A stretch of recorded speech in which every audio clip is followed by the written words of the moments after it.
So last year you saw me build this, the tiny home. So the bathroom there is 95% done. The bedroom's very temporary, and the same with the kitchen. I've got a lot of plasterboarding, plastering, sanding to do in these two rooms. So yeah, got quite a lot to do in here, but a lot of fun stuff as well, like the kitchen and designing all the cupboard space, which is all gonna be bespoke, built by me. And in order to build all of that, I needed to build the workshop and office. So in the future, this section from that corner to here is going to all be an office, and this is going to be a very small workshop. And that's built. It still needs plastering and sanding, painting, but I kind of called it quits at that stage and just moved all of the materials out of the tiny home into the new building. This is a mudroom, and if you don't know what that is, it's kind of an area to store shoes and coats and whatnot. And the reason for it was when you walk into the tiny home and you've opened the door, you stood about here. And considering it's very narrow, I didn't want to have a doormat that took up all that space. I thought it'd look really ugly.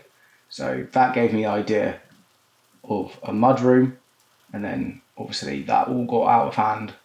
And now it's a very expensive hallway. So it's going to have the front door just here, and you're going to walk down an 8-meter corridor. I've got a giant window potentially going in here. I've made an offer on it, but I'm still waiting to hear back. So as soon as I get that window, I'm going to start building it. But these are very expensive. That's a 2.5 meter by 1.5 meter window. And so as you walk in, there's going to be coat storage, shoe storage, and then this is going to be a reading bench. And I'm going to try really hard to get the window level to be flush with the courtyard.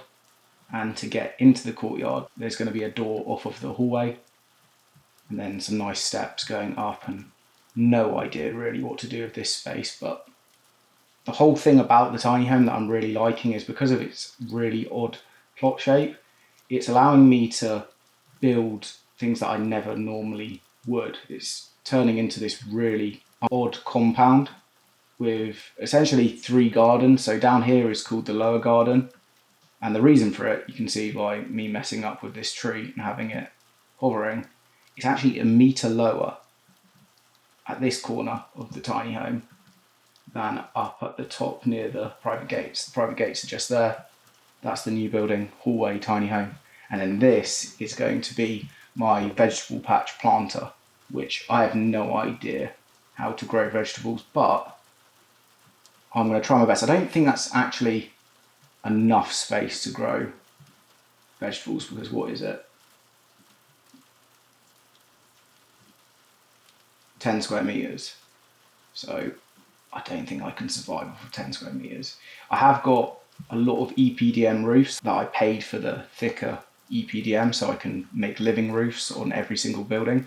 So I don't know if this is possible, but instead of putting plants on the roof, I might try putting vegetables. So that's an idea.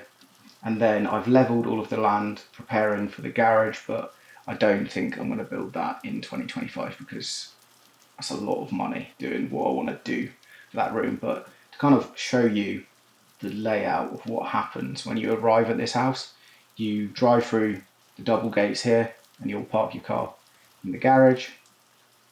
You can then walk into the workshop and office.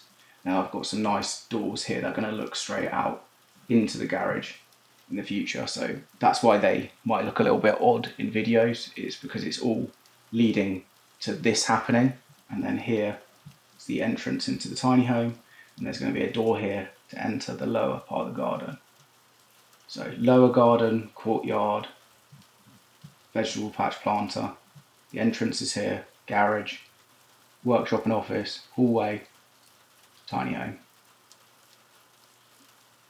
And if you're wondering about the sort of time scale of this tiny home, when it will actually get done, I've done a fair few projects and they've always been extremely rushed due to having loans with very high interest rates.